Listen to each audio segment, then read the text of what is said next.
Just a little bit more than an hour ago, the Israelis bombed the petrol food market. I do remember being afraid of seeing different things or that I would be changed by this. I've never been more scared for my life. The only thing she told me to bring was a bulletproof vest. Like, those are the stereotypes that are around us. I was always afraid of that area, of thinking I would never want to travel into the Middle East. I think as North Americans, we all have assumptions of what the Middle East, what Israel is like. And I think a lot of those stereotypes are a violent country, a hostile people.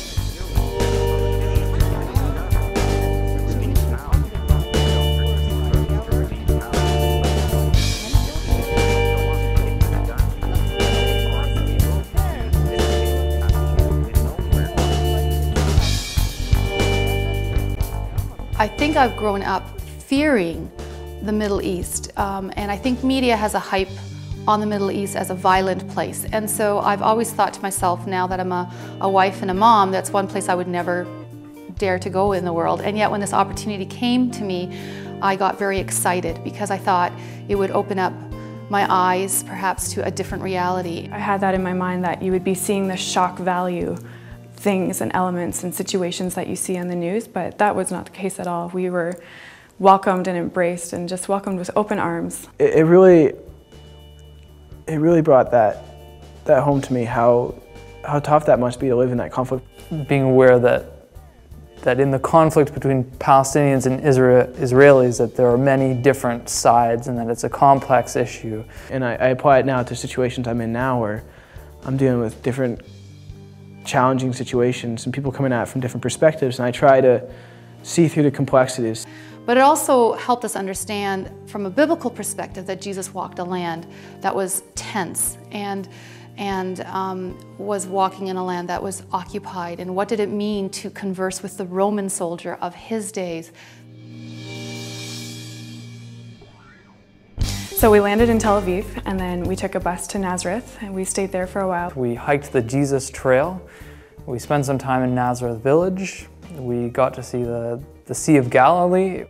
So from Nazareth, we went to Tiberias. So then we were in a very Jewish area, and we stayed there, did some hikes around that area too, so really got to see the nature and the beauty of that area, as well as see the contrast between an Arab community of Nazareth and then a Jewish community of Tiberias. We spent a week exploring areas like Hebron and Beit Sahur, which is outside of Bethlehem, that's the West Bank, being hosted by Palestinian families, which was an absolute highlight for myself, being able to live and have conversations with Palestinian Christians in West Bank, and what the wall meant for their very lives and livelihood.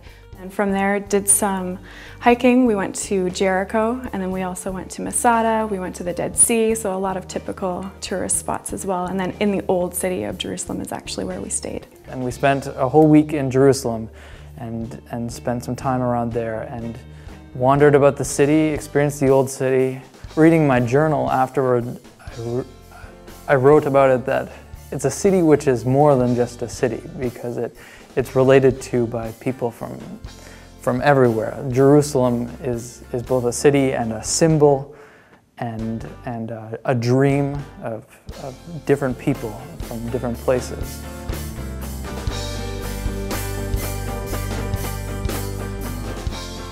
If I wanted to say anything about this trip that I really took away, it was the hiking, the Jesus Trail. And even for me, from a spiritual perspective, that was the most significant thing I took away from the trip. We were walking part of the Jesus Trail. I think we were walking towards sort of the Galilee area. And it was then that I really realized sometimes Jesus can be portrayed as sort of a very meek, humble, mild-mannered man. And then when you're sort of doing the hikes, walking where he walked and traveling to areas that he traveled to, that's when you realize how fit Jesus really was. When we were visiting the refugee camp in Beit Sahur, and we were kind of just walking through, and you could see that obviously there was more poverty. They were going through a harder time than we were. And we stopped to talk to some locals, and a woman came out with tea for all of us. And that was just such a powerful moment for me, because I'm thinking, if I was at home and there was a group of tourists walking through my streets Would I be running out with tea for them? Would I even open my doors? So that was a really powerful moment for me, because they clearly had less than what we have here, yet they were, you know, she pulled out 20 or 30, maybe even 40 cups and just, you know, made this tea for us while we talked, and I thought that was just incredible. One single defining moment for myself on this trip was walking along the wall and realizing how this wall has caused such a barrier to a people, to their land, to their own farms, to a way of life. And I think for myself, just walking the wall, I let my hand run against the wall and I just prayed the whole time. When I met this little girl outside the gates of Jerusalem, it gave me a real sense of the joy that is present, that God is present in that city. And God is present in that place where hope and fear are so tightly joined.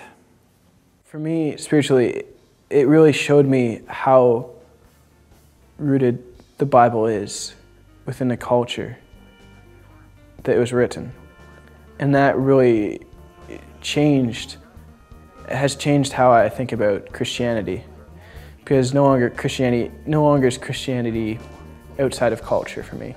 And I think for myself, reading the Bible has always been like 2D, and now it's 3D because of my experience there. Or it's gone from a black and white to a color Bible. And I think those are the things that help shape leadership in the church. I am amazed at how vivid images can be, and how the analogies, especially in the teachings of Jesus in the New Testament, how the analogies Jesus was making just became so relevant when he's talking about thorns.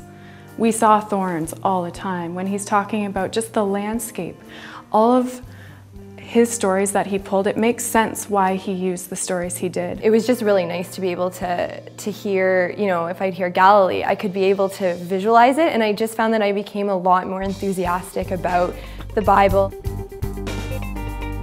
I think an experience like this is worth so much in terms of growth, personal growth, spiritual growth, developing relationships with peers that are seeking to have a just and a peaceful world. For anyone going on the Yella trip in the future, I would say look forward to an experience that is very real, that demonstrates the way that the world works that we can't see in North America. Read before you go.